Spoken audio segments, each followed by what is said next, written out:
Mise en évidence des échanges de gaz chez les animaux. Alors, si on observe les animaux, on va observer des mouvements respiratoires. Donc ici, vous avez une image d'un mouvement respiratoire d'un poisson. Sur la photographie de gauche, on voit très bien que la bouche est ouverte et que ce qu'on appelle l'ouïe, cette petite ouverture qui est à l'arrière, est fermée.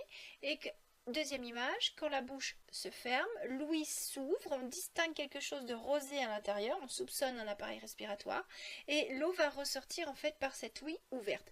On en a la preuve en injectant un colorant bleu non offensif, bien sûr, c'est pas toxique pour l'animal. En mettant donc du colorant devant la bouche du poisson, on voit ce colorant ressortir par l'ouïe. Donc je vais vous montrer là rapidement quelques petites vidéos de mouvements respiratoires récupérées sur YouTube.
Ainsi donc, les mouvements respiratoires correspondent à une inspiration où l'animal fait rentrer son milieu respiratoire à l'intérieur de son organisme, suivi d'une expiration où l'animal fait ressortir le milieu respiratoire de son organisme.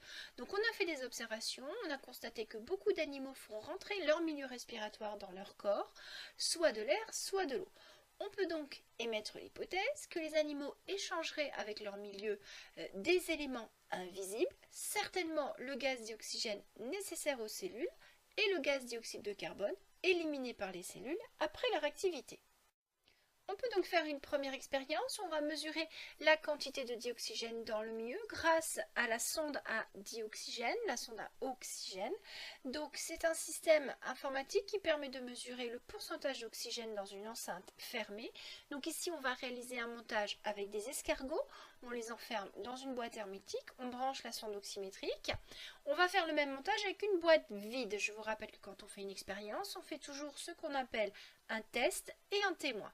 Donc, la mesure réalisée dans la boîte test, là où on a mis les escargots, nous donne ce résultat, c'est-à-dire qu'au démarrage de l'expérience, on a 20,8% de dioxygène et on voit très bien avec l'évolution de la courbe qu'au bout de 4 minutes et demie, le taux d'oxygène dans l'enceinte hermétique descend à 20%.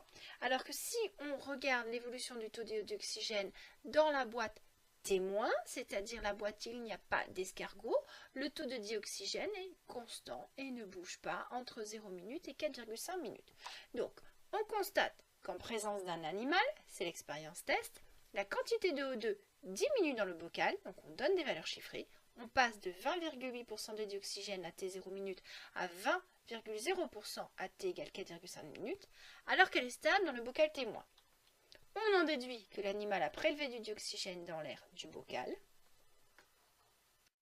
Et si on fait, sur le même principe, l'expérience permettant de détecter la présence ou l'absence de dioxyde de carbone grâce à l'eau de chaud, on va raisonner de la même façon et observer un résultat pour le dioxyde de carbone inverse de celui de dioxygène.